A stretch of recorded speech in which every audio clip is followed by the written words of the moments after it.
जय भीम, जय बाबा साहेब, जय संविधान। दोस्तों, भीम आर्मी भारत एकता मिशन से मैं जिला मंत्री अबू बकर मुस्तफ़ा दोस्तों आप लोग के बीच आया हूँ, तो जाहिर सी बात है कुछ ना कुछ ज़रूर बोलूँगा। हमारे काफ़ी सारे भाई और हमारे काफ़ी सारे बंधु लोग ऐसे हैं जिनको शायद हमारी बातें नहीं समझ में आती होंगी, लेकिन हम जो भी बात करेंगे आपके हित के ही लिए करेंगे, ऐसा नहीं करेंगे कि आपके हित में ना रहे। तो दोस्तों, मैं आपको एक जानकारी देना चाहता हूँ। सुप्रीम कोर्ट ने एक डिसीजन लिया है जिसमें सुप्रीम कोर्ट ने एक प्रमोशन शासक नियुक्ति में रिजर्वेशन में मौलिक अधिकार नहीं है, ये कह दिया है। पहली चीज़ ये समझने वाली बात है दोस्तों कि सुप्रीम कोर्ट ने एक डिसीजन लिया है जिसमें सुप्रीम कोर्ट ने एक प्रमोशन शासक नियुक्ति में रिजर्वेशन में मौलिक अधिकार नहीं है, ये कह दिया है।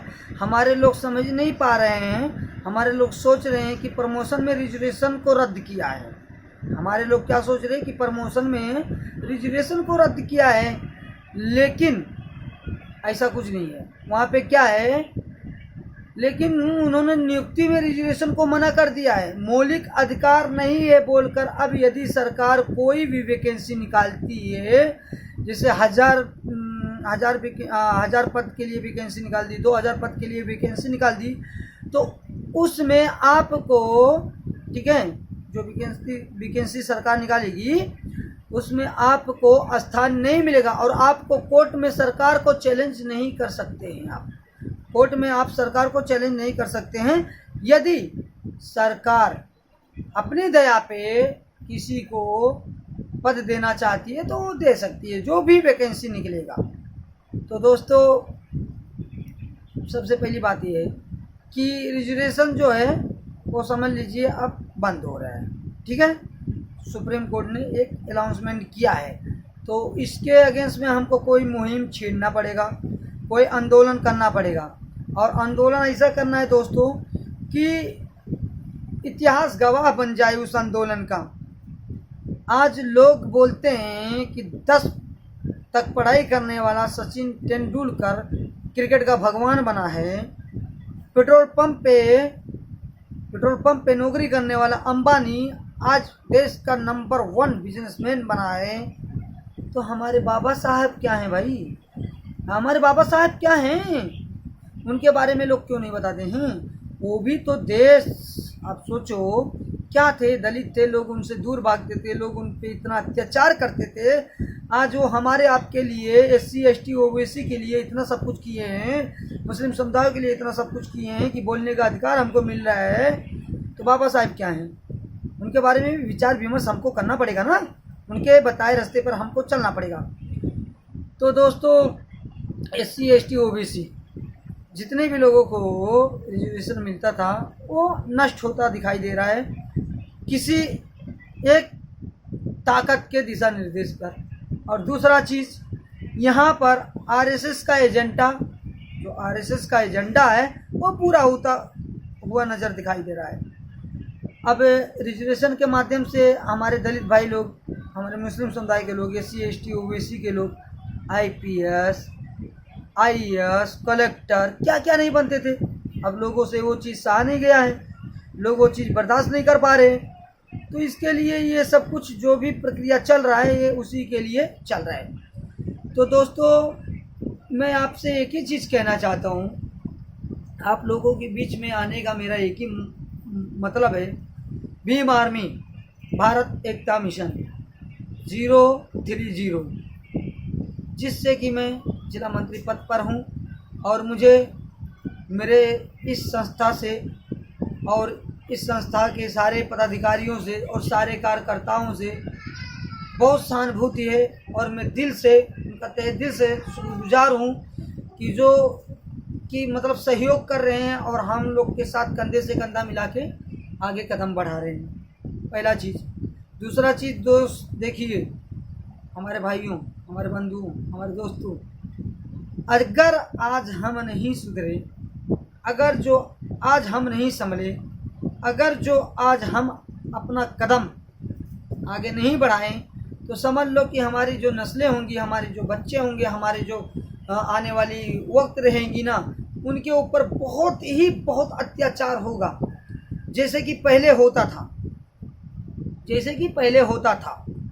तो हमें सावधान होना दोस्तों, और एकत्रित होना है, और भीम आर्मी भारत एकता मिशन को एकदम दिलो जान से समर्थन करना है और सहयोग करना है, और एक आवाज़ में हाजिर होना है, और कुछ ऐसा कर दिखाना है दोस्तों, ऐसा कुछ कर दिखाना है कि ये जो आरएसएस और जो बजरंग दल और जो हिंदू युवा वाहिनी और जितने भी ये कमेटी बनाए गए हैं, और जितने भी कमेटी बना के एक किसी भी ताकतवर के नेतृत्व में काम कर रहे हैं, और जो ताकतवर उनके नेतृत्व में काम कर रहा है, इन लोग को हमको बताना पड़ेगा। SC ST OBC और मुस्लिम समुदाय वाले लोग को एकत्रित होकर बताना पड़ेगा कि ये सब हो क्या रहा है देश में, दुनिया में, मतलब हमारे देश में, हमारे भारत में, तो ये हो क्या रहा है। सिर्फ आप लोग जो चाहेंगे वो होगा, बाकी SC ST OBC वाले और मुस्लिम समुदाय वाले कुछ भी नहीं है। तो इसके विषय में आप लोग को सोचना पड़ेगा दोस्तों, सोचो ज़रा। मैं आप लोग के आगे आता हूँ और दो तीखा टिप्पणी करता हूँ। यदि मेरे कुछ तीखा टिप्पणी से कोई भी अशब्द, कोई भी अभद्र या अशब्द शब्द निकल गया हो जिससे आप लोग को तकलीफ़ होए, तो मैं हाथ जोड़ के माफ़ी चाहता हूँ, क्षमा चाहता हूँ बस दोस्तों। लेकिन आप लोग आज भी नहीं संभलोगे, आज भी नहीं सोचोगे, तो आने वाली नस्ल बर्बाद हो जाएंगी।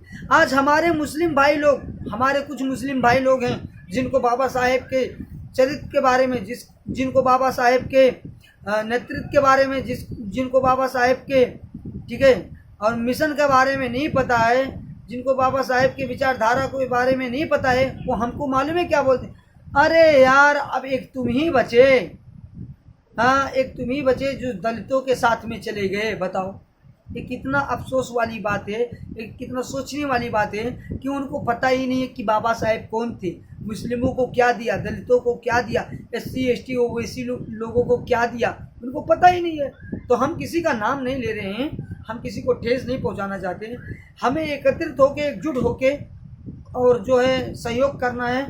आने वाली वक्त में ये जो RSS के जो एकदम से RSS के बताए नक्शे कदम पर चलने वाले लोग हैं, जो सत्ता में बैठे हैं, ऐसे लोगों को हमको उखाड़ के फेंकना है, चाहे वो BJP हों, चाहे मोदी जी हों, चाहे योगी जी हों। हमारा पावर, जनता का पावर सबसे बड़ा पावर है। सबसे बड़ा, सबसे ज़्यादा आबादी किसका है? SC ST OBC और मुस्लिम समुदाय का आबादी है। आज चंद लोग हमारे और आपके ऊपर हुकूमत कर रहे हैं, बैठ के तानाशाही कर रहे हैं। बताइए, आज बहन मनीषा को इंसाफ के लिए हम लोग आवाज़ उठा रहे थे, बहन मनीषा के लिए क्या क्या नहीं हुआ। बताइए क्या कर रही थी योगी सरकार, क्या कर रही थी मोदी सरकार। हाँ, SIT कमीशन बैठाया गया, SIT कमेटी बैठाया गया, वो कमेटी चलते रहा, और वहाँ पे कुछ लोग बोले कि ये CBI जांच, सिर्फ योगी जी जो है ट्वीट करके बोले हैं CBI जांच अभी नहीं होगा, और वही हुआ, CBI जांच चालू नहीं हुआ। SIT कमेटी जो था उसको 10 दिन का और अवकाश मिल गया था, आप लोग को तो मालूम है। तो आज दलितों के ऊपर, मुसलमानों के ऊपर क्या क्या हो रहा है, इसको सोचना पड़ेगा। नहीं सोचेंगे तो समझ लो हम लोग कमज़ोर पड़ जाएंगे और टूट जाएंगे और बिखर जाएंगे, और बिखर जाएंगे तो समझ लो कुचले जाएंगे, ठोके जाएंगे, टूटे जाएंगे। भैया हाथ जोड़ता हूँ, भैया आप लोग से गुजारिश करता हूँ, भैया प्लीज़ आप लोग अभी भी अपना माइंड, अपना दिमाग यूज़ करो भैया। हाथ जोड़ के प्रार्थना करता हूँ मैं आप लोग से, बस मुझे और ज़्यादा कुछ नहीं बोलना चाहता हूँ भैया। जो मुझे जितना जानकारी मिलता है उसी के अगेंस्ट में मैं बोलना चाहता हूँ और बोल रहा हूँ आप लोग से। तो आप लोग इस विषय में ज़रूर सोचिए, और मेरा वीडियो अच्छा लगेगा, मेरा स्पीच अच्छा लगेगा तो लाइक और शेयर कीजिए, और हमारे चैनल को सब्सक्राइब कीजिए, और भीम आर्मी भारत एकता मिशन से ज़्यादा लोग जुड़िए और अपना ID बनवाइए, एकत्रित होइए, एक साथ काम कीजिए। हमारे माननीय श्रीमान विजय कुमार आज़ाद भैया का बहुत बड़ा योगदान है, जो हमको एक संस्था दिए हैं और एक कमेटी दिए हैं, जिसके अगेंस्ट में, जिसके छत्र छाया के तले हम रह के अपने हक के लिए आवाज़ उठा सकते हैं और अपने हक के लिए लड़ाई करने की ताकत रख सकते हैं संविधानिक दायरे में। संविधान हमको इजाज़त देता है। तो आज संविधान को कुचलने का काम किया जा रहा है कोर्ट के द्वारा, लोगों के द्वारा, राजनेताओं के द्वारा। तो संविधान बचाएगा कौन? बाबा साहेब बीबी को त्याग दिए, बाबा साहेब बच्चों को त्याग दिए, बाबा साहेब क्या क्या कष्ट नहीं झेले हमारे और आपके लिए। आज उन्हीं का संविधान कुचला जा रहा है, तो बचाएगा कौन? हमारा और आपका अधिकार है। तो प्लीज़ प्लीज़ प्लीज़ हाथ जोड़ता हूँ, आप लोग ज़्यादा से ज़्यादा सहयोग कीजिए, एकत्रित होइए, एकजुट रहिए और भीम आर्मी भारत एकता मिशन से जुड़ने का प्रयास कीजिए। जय भीम, जय बाबा साहेब, जय भीम, जय संविधान।